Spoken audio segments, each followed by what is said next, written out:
Hey everyone, welcome to Let's Grapple Live here on the Too Sweet Cosplay YouTube channel. Hope you're all having a great evening. AEW Dynamite was a pretty solid show. I'm going to get into that in a little bit. We got a lot of wrestling topics this week, so we're going to be discussing a lot of them this weekend over on our group's show, Too Sweet Converse. Make sure to check it out this weekend. We're going to also be doing some Too Sweet and shorts. So we're gonna record those tomorrow at the game. We couldn't have everybody tonight. We would normally do it, Thursday evening, and then kind of get it into Friday morning, Saturdays, going there. Mr. STVO, I knew you stream. Hey SMP, how you doing?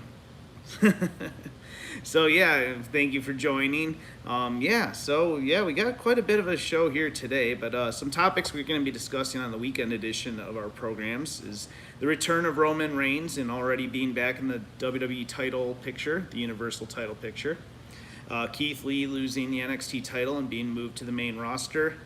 NXT Super Tuesday for the vacant NXT title, which I'm really looking forward to that. I'll share who I want to win that one, but I think most of you might know from past NXT discussions on the weekly shows. Renee Young departing WWE and her potential future. We're going to get into more details about that for this weekend.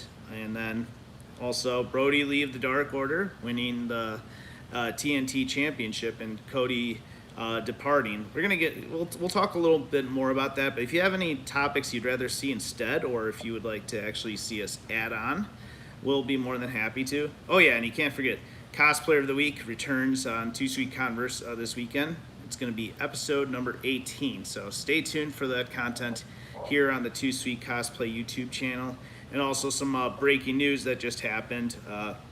Bullet Bob Armstrong, Hall of Famer, the father of Road Dogg Jesse James, Brad Armstrong, Scott Armstrong, and Steve Armstrong, has passed away at the age of, I believe it was 80 years old. Too Sweet Cosplay all sends their condolences to the Armstrong family, as well as Bob, family members, friends, fans. We're sorry about the departure. My condolences to the family. That's really all I can say about that. We're going to get into the topics for this evening. Anyone who's watching, thank you all for tuning in. Right now it's only at one person. That's okay though.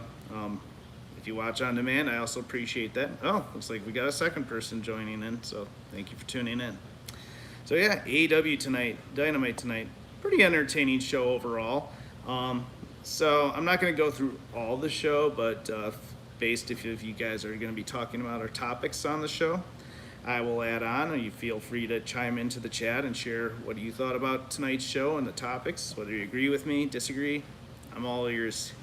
So, the show started off with a gauntlet tag team match. Young Bucks and QT Marshall and Dustin Rhodes, the Natural Nightmares, opened it up. Young Bucks did eliminate them. Then the Best Friends, Chucky T and Trent Beretta, came into the match. They actually were able to get a victory over the Young Bucks, thanks to a little interference from Hangman Page, which I will talk about that a little later. And then finally, FTR, the number one contenders for the tag team titles, they do the whole rankings thing. They, of course, won the overall match.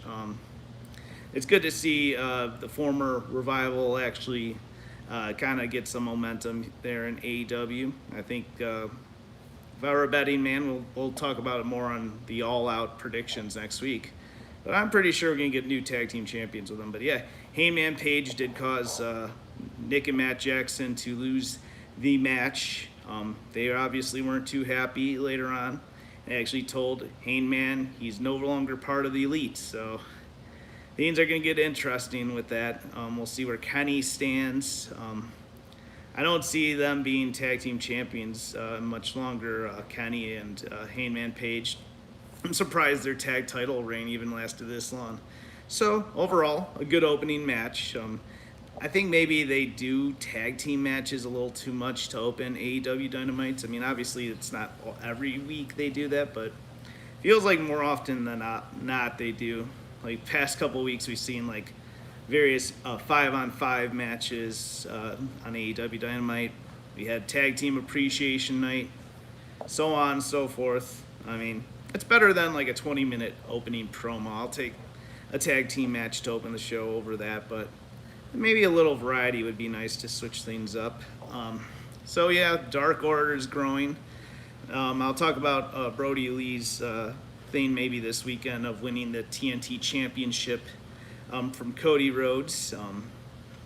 Yeah, so that was very interesting. Yeah, the whole Saturday Night Dynamite was kind of a mess. My DVR screwed up because the NBA kind of went into a little overtime, like 30 minutes or so, like chopped up the DVR. Hey, Andy D, how you doing? Thoughts on Karrion Kross and his injury? I'll hold off on that till the end of the show. Like I did mention, we may be talking about that more in depth in Converse, but I will address that at the end. If I don't say anything before I go, just be sure to poke. Just be sure to poke me before I take off. But yeah. Where was I? Oh yeah, the Dark Order. Oh yeah, Saturday Night Dynamite. First off, yeah, I did not like the NBA delaying the program. Yeah, I only got like an hour and a half.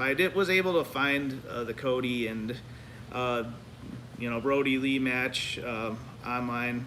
I was able to get it on demand, but yeah, I wasn't happy about that with the DVR. But not a bad show on Saturday either.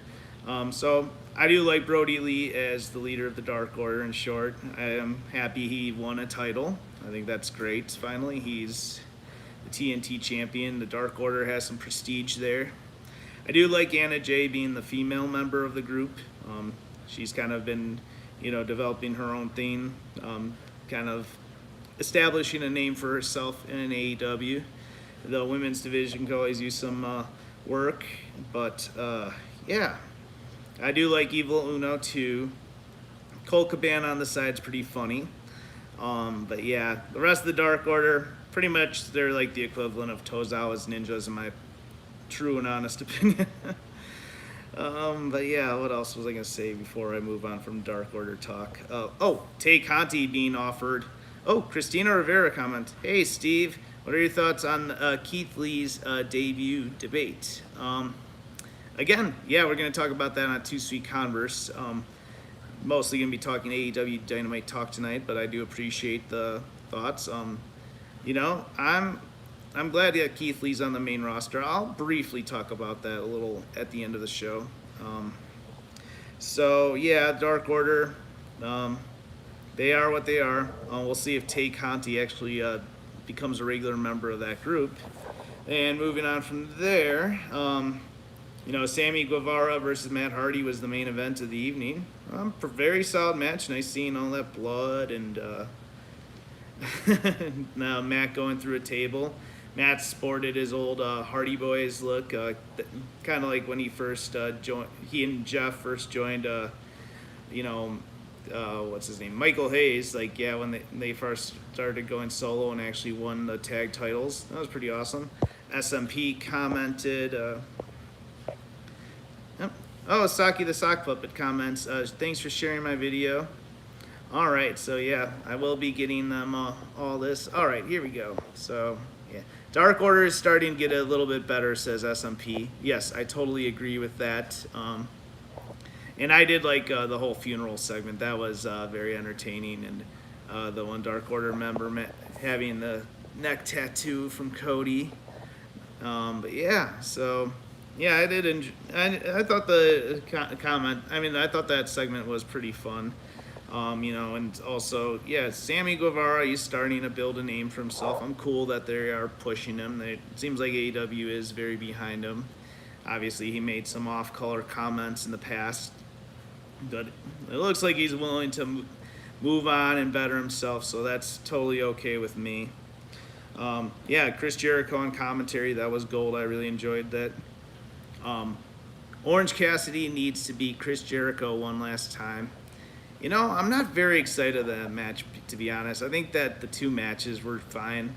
I know, obviously, most wrestling feuds have a rubber match, their third match, to decide, even up the score, but I could have lived if we didn't see that at all out, but that's just my humble opinion. Yeah, I'm just looking at everything here. I'm going to be catching up. Oh, yeah, that's right. They did talk about that with Jon Moxley as the top pro wrestling insider wrestler in 2020 since it's AEW. Congrats to Moxley. I'm not 100% sure if I'd agree with that, but I mean, he's vastly improved in AEW ever since jumping on board. I think that he has a newfound motivation now that he's no longer in the WWE. And then, yeah. Oh, is there going to be a Tyson versus Chris Jericho match after he's done with this fight? I would hope so. I almost thought that was going to happen at All Out, but apparently it's not going to happen at this point. I do hope at some point we do get Chris Jericho versus Mike Tyson. I think that would be an entertaining match. We'll see how that goes. Obviously, I think they're waiting for a crowd. And yeah, I'm sure that Nico, EJV, and Wildcard can also speak on my behalf too.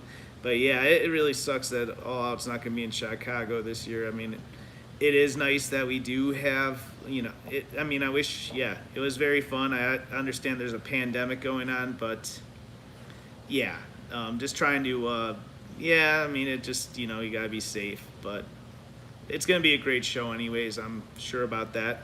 The MJF Moxley contract signing, I did enjoy that, so not a bad segment. It wasn't great. It's your typical contract signing thing. I did like the comment about the hint of Renee Young by MJF to Jon Moxley. That was funny, and I also liked John calling MJF a dickwad. Very entertaining stuff there. Let's see, final parts of AEW. I'll answer some of the questions before we go into WWE Payback predictions. But yeah, Big Swole, I'm glad she's going to be able to take on Britt Baker. I've been enjoying this feud so far. I think it's been great. I'm not big on handicap matches, not at all really, because if the opposing team with two or more people lose to someone with one person or whatever you will, I just don't like that. And it kind of made Rebel and Penelope Ford look a little weak on my end. But I get it. They're kind of trying to establish Big Swole. They're trying to sell this Britt Baker feud. Again, Britt Baker is the future of AEW. I think she's great. She's Mrs. Adam Cole, baby. But she's very good on the mic, very good in the ring. I really have enjoyed her heel persona ever since she went heel. She's been gold, so definitely see an AEW championship in her future sooner rather than later. I'm going to catch up with a couple of these comments just to kind of go along. Yeah, we'll keep you all much longer. Thoughts on Eric Rowan joining the Dark Order possibly soon? No, thank you. I just think they kind of should move on a little bit from the whole Bray Wyatt family stuff. I like the Bludgeon Brothers tag team when it was Rowan and Harper, but I think that should just be left in the hat. But that's just me. Oh yeah, Saki comments, I'll be at the Thunderdome tomorrow night for SmackDown and Sunday at Payback. Hope you guys see me on TV and then the WWE Network this weekend. I actually got to be on both. I'm going to be on both SmackDown tomorrow as well as Payback. SmackDown more likely. Payback, unfortunately, we'll see how this thing works. I'm not quite familiar with the whole Thunderdome concept. I am going to be at work when they start Payback, so I'm not sure when I'll be able to jump on. Hopefully they'll be okay that I can come on a little after, like at 6 p.m. Central Time, mind you.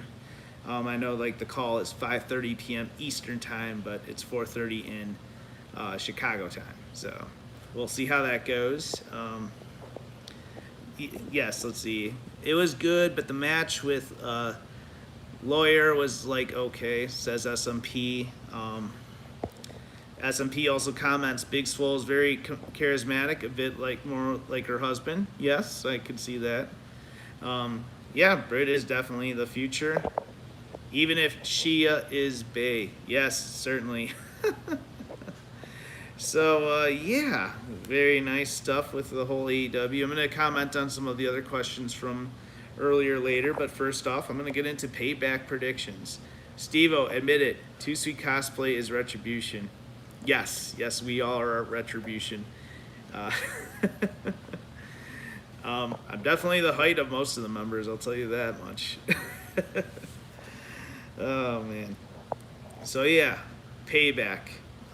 They're doing a pay-per-view 1 week after SummerSlam. What's up with that, guys? You know, the closest they've ever done it shorter is this Tuesday in Texas after the 1991 Survivor Series, where Hulk Hogan lost the championship to The Undertaker that night, and then a few days later at this Tuesday in Texas, Hulk Hogan wins it back from The Undertaker. And then also I'm visioning WWE's version of ECW doing December to Dismember 2006. I don't think it was directly a week after, I believe Survivor Series 2006 or whatever. But I know it was sandwiched in a bunch of pay-per-views. I think it had a 2-week build. The only match they had really built for that one was the Extreme Elimination Chamber match. But yeah, what a crap hole that pay-per-view was. So let's dive into the matches. United States Championship match. Speaking of ECW December to Dismember, Bobby Lashley won the ECW Championship at that pay-per-view. He's going to be taking on Apollo Crews for the United States Championship. In the Too Sweet Faceoff Consensus, all of you are 50-50 on who you'd like to win between Bobby Lashley and Apollo Crews. Because Apollo has been winning and Bobby has been getting the best of him, I foresee that Bobby Lashley is going to be United States champion, and I think it's time he wins some kind of a championship. I'd rather him be in the world title scene, continuing his feud with Drew McIntyre. I think that ended a little too abruptly, but I still think Randy Orton is going to take the title at some point. But for now, Bobby Lashley will continue being the badass of the Hurt Business by being the new United States champion. Women's Tag Team Championship bout. Bayley and Sasha Banks taking on Shayna Baszler and Nia Jax. Too Sweet Faceoff Consensus. 60% of you want the new team of Nia Jax and Shayna Baszler. 40% want the Golden Role Models to retain. I think the friction's going to continue. I just can't see them retaining the titles. I think this new thrown together team of Nia and Shayna will actually be your new women's tag team champions. WWE likes odd fellow tag teams. This will be odd gals tag teams, if you will. So I think that we're just going to see new tag team champions there. All iconic duos. Yep. Who knows? Maybe they'll be the female bar. Batman and Robin. Yes. Next match. And this is only a 4-match show, unless they add something that I haven't seen. I did take a peek before I went live, but I only see 4 matches listed. I'm sure they're going to announce something tomorrow on SmackDown or probably the day of pay-per-view, most likely. Keith Lee taking on Randy Orton. Too Sweet Face-Off Consensus. Keith Lee dominates the poll at 83%. Meanwhile, Randy Orton is at 17% of the vote. I'm predicting Randy Orton is going to win this match just to get him back in the title picture. I think they're going to have a long back-and-forth match. Definitely get Keith Lee over. Just I can't see him winning. Orton will win clean in some way, or if he does cheat at all, it's going to be like a low blow or something like that. I don't think we're going to see an interference of any type. It should be a good match. They were in the midst of having a match on Raw, but Drew McIntyre had to get his revenge earlier from the show. I just think that I'm foreseeing that Randy Orton's going to win, at Night of Champions or whatever the next pay-per-view is going to be, or excuse me, Clash of Champions, I just see Randy Orton taking on Drew McIntyre again for the WWE Championship, and most likely just going to, he will most likely just win the title. And speaking of championship matches, we have the Universal title match between The Fiend, being the champion, taking on Roman Reigns. Really a random return. I mean, it was a fun ending at SummerSlam. Again, we're going to get more into that onto this weekend's Too Sweet Converse. Yeah, I'm happy he's back, but I'm just I'm not big on this whole putting him back in the title scene already. And taking on former champion Braun Strowman. So, Too Sweet Faceoff Consensus. And this really surprised me, mind you.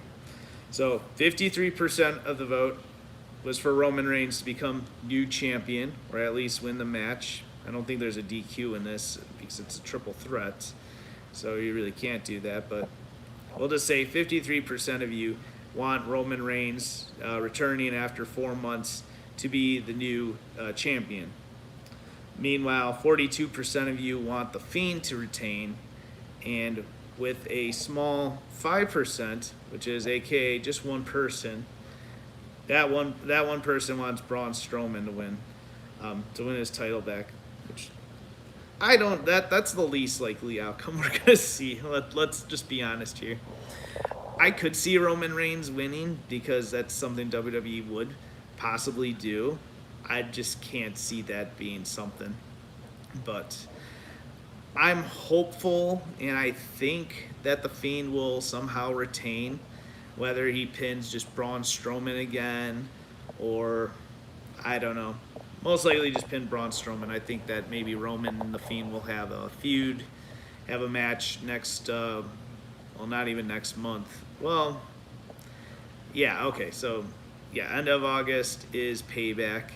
We're going to go into September, which will be the Clash of Champions. Yeah, I think that Braun and Roman, or excuse me, The Fiend and Roman Reigns will have a match at Clash of Champions, with The Fiend being the champion still, and Roman Reigns going after the title.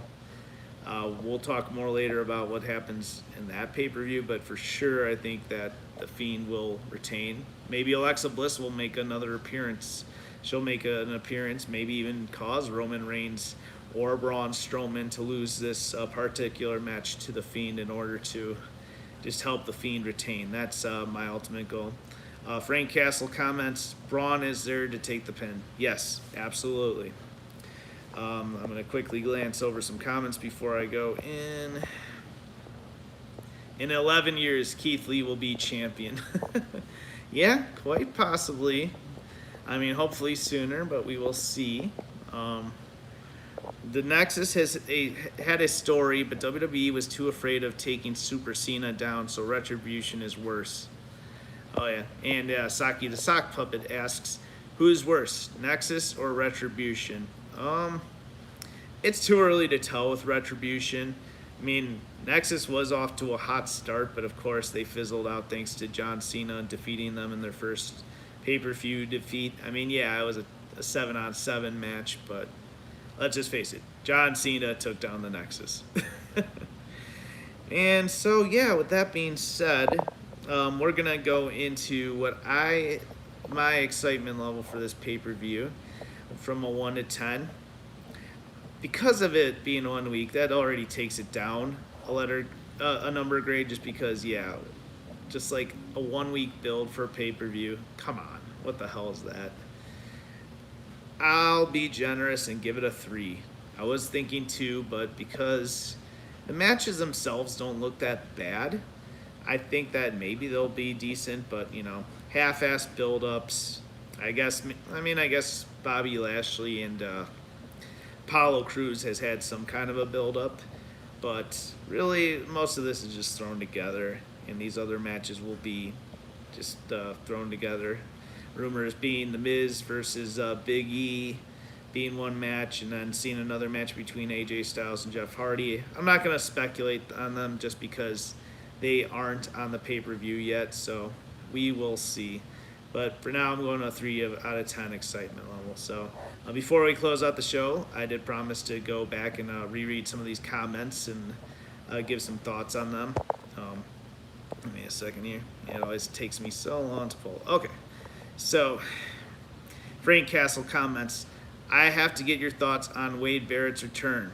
I hope he decides to stay. He was added to the site roster. So, yeah, I'm glad Wade Barrett's back. He did a great job commentating on NXT.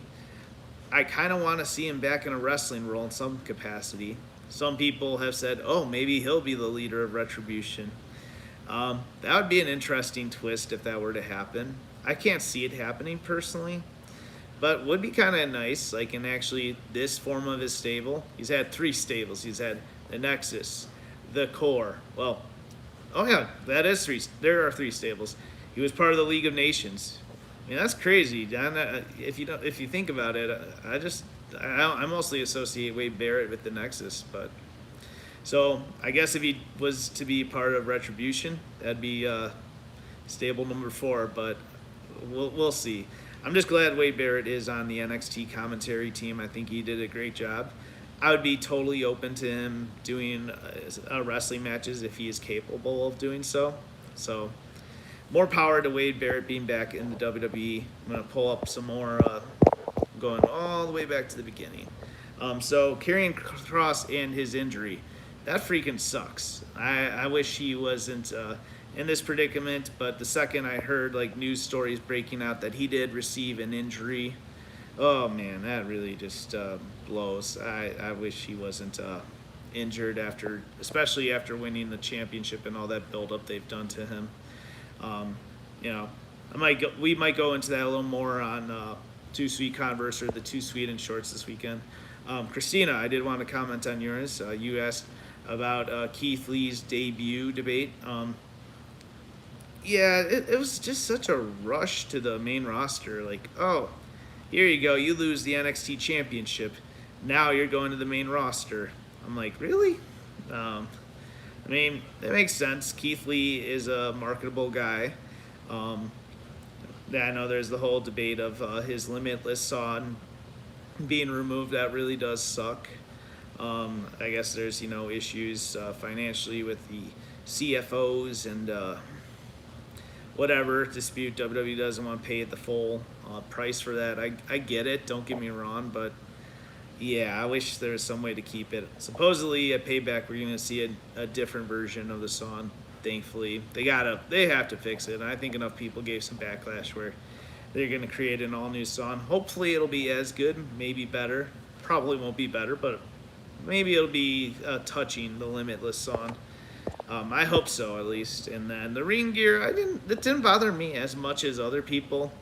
I mean, I kind of get it. Vince likes a certain physique of their wrestlers to have, especially on the main roster, but is what it is. I'm not going to complain too much. Maybe just change the colors up a bit. I'm going to quickly just scroll through. Yeah, Tay Conti's awesome. I agree. Alrighty. So, okay, getting now back to the updated thoughts. I did share my thoughts on Wade Barrett. I know the injury for Finn hurt his momentum while as champ. Yeah, that's something I am in fear of with Karrion Kross. I mean, it's in NXT, so I'm not overly worried. I think he will be okay in the long run. But if it was the main roster, I'm sure Vince would be very pissed off at Karrion for getting injured, even if it was beyond his control. That being said, I am crossing my fingers. I'll just say it, even if I get into it more this weekend. Crossing my fingers for Finn for Super Tuesday next week. And I'll share another thought. I'm hoping that I hope that NXT is regularly moved to Tuesdays. I would prefer that. I like watching these shows individually live as they are. I do try to watch them on demand if I'm not able to catch them that night. But at the very least, I'm just hoping that NXT moves to Tuesdays and I can watch AEW unopposed Wednesdays each week. I think both would benefit and get a boost in the ratings. I'm sure AEW would get 1 million viewers each week. I'm sure NXT would get at 1 million or near. They were able to get 800,000 without it. I didn't even check the ratings today to see how they performed yesterday. I'll have to take a look later. If anyone feels like sharing, please let me know. And that being said, we're coming close to the 30-minute mark. Thank you all for joining me here for this edition of Let's Grapple Live. I'm hoping to do these like every week. I'm most likely going to skip next week. It's going to be a busy week. I will join the game by doing new episodes of Too Sweet Converse and the Too Sweet and Shorts, but we'll see. Lots of content on Too Sweet Cosplay. If you haven't watched the Wizard World video, the Wizard World special on Too Sweet Converse, be sure to check that out. Make sure to check out like some of the new videos posted here on the YouTube channel and various cosplay photos as well. So this is here from STVO. Thank you all for tuning in. You have a great evening, okay? Peace out.